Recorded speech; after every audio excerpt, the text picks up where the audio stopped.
Um, I know people always think for whatever reason that we rehearse our questions or, Yeah, yeah. go over all this stuff. I get an email literally while we're recording this with a link, and I want to play the audio for you and get your reaction. You cool with that? Yeah. Okay. Hold on.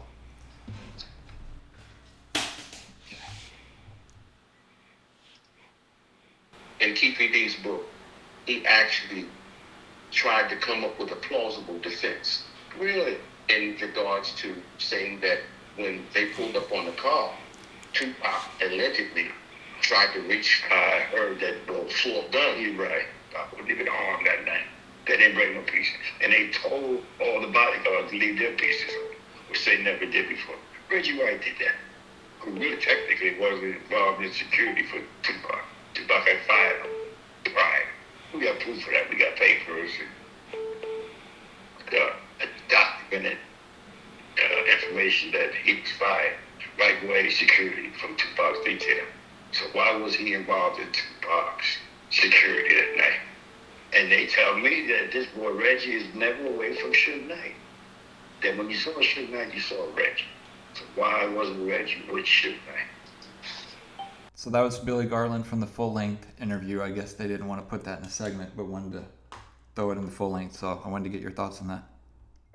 Well, that's good. I'm glad that channel is now mentioning my name, so I can start responding to stuff on their channel that's so inaccurate that I never heard before.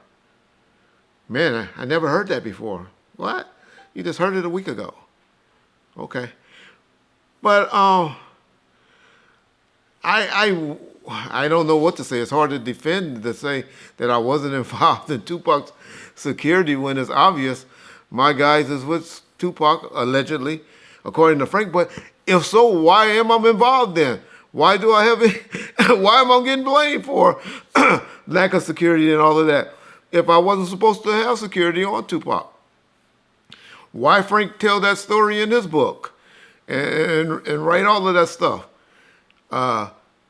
It's unfortunate people don't want to listen to what Frank wrote in his book originally. He just want to hear the stuff that they start taking once they got with the white boys later on in 2004 and start with that no gun carry BS.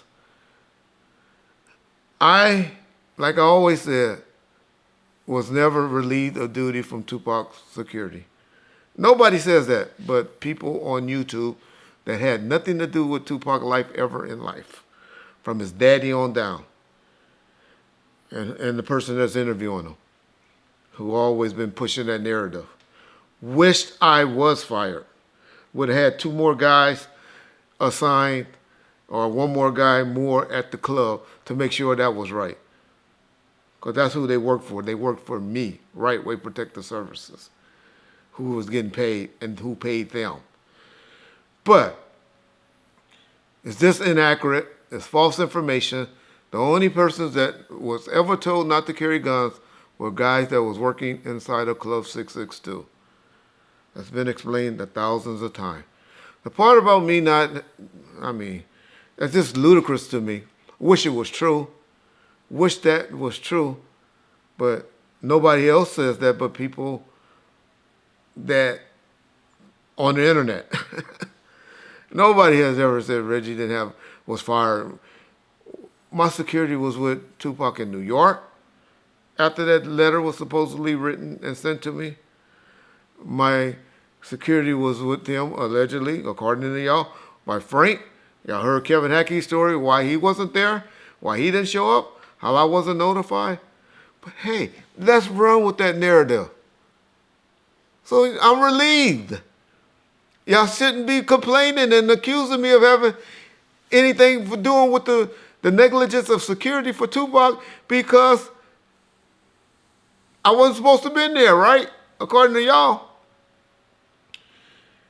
Suge Knight said, called me to...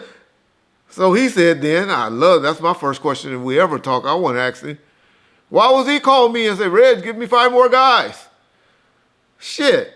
He had 20 homeboys if that's the case that he could have called and had them to do that. He didn't make that call, but why would he even make that statement if I was relieved and wasn't supposed to have nobody on him? Okay, so Frank wasn't working for me now? Is that the theory? Okay, good. Thank you. Frank don't work for me. He wasn't working for me. I wish I would have known that.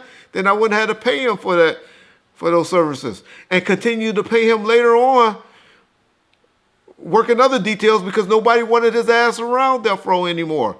They didn't want to see him anymore.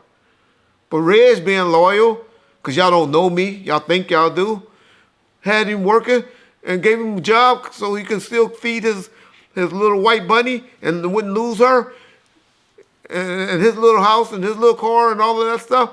Gave him a job working at another detail because I had other security contracts.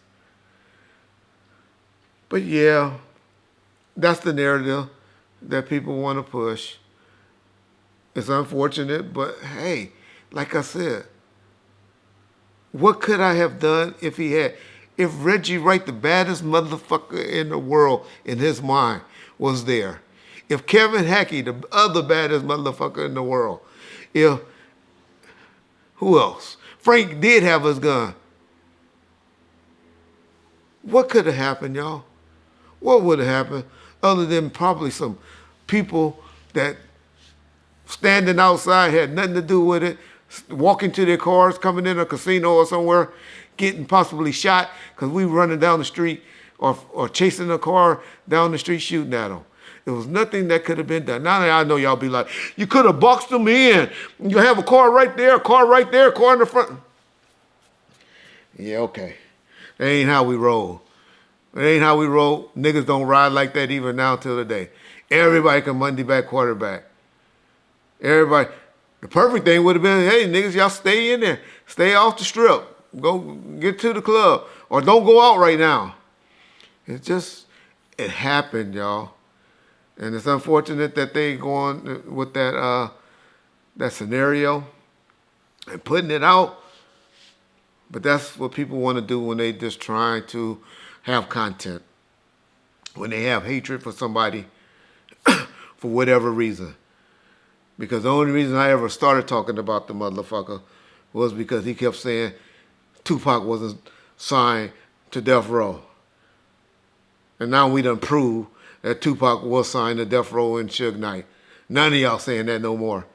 Y'all, oh yeah, Suge and Pac love each other, you know. Well, that's the questions that need to be asked. Suge, well, you was just the manager. You was just a front guy for Jimmy and Interscope and them. Those are the questions Dave Mays need to be asking. And people need to be writing, asking. That's the only reason I started responding to the person. Other than that, he could go and claim because he got 1% of a song or whatever that he just platinum artist. I can care less. I ain't never wrote a song in my life and I got plaques, but it's other parts of doing things for an album. Because y'all don't know. Y'all just think just making music. There's plenty of people. I get hit up every day with people with hell of a songs, but you're still working at Walmart or working at McDonald's or whatever. It's a lot of talented people that can rap and stuff like that.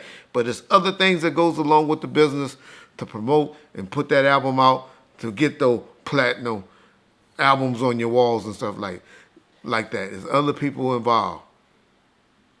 Watched an interview the other day with Big Boy, interviewing Ice Cube. He got a big Death Row plat in his wall. Big Boy ain't never produced anything from that, but he helped Death Row. He made it big by being on the radio, talking about Death Row and playing their music and stuff like that.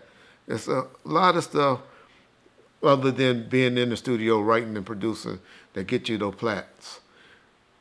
But my only opinion, my only point, read Frank's book, read what Frank used to say. Yeah, look at the security, the two people that was around him in New York and stuff. But like I always tell y'all, Death Row, Mob Power Rules, and friends of Tupac and Suge Knight was slipping that night that was in that entourage. And Right Way, the one Right Way security guard that was there, meaning Frank. All was slipping. All was slipping. But it happens. But y'all gonna hear this, and I'm gonna keep saying it. And I don't give a fuck. Y'all can get mad as y'all want.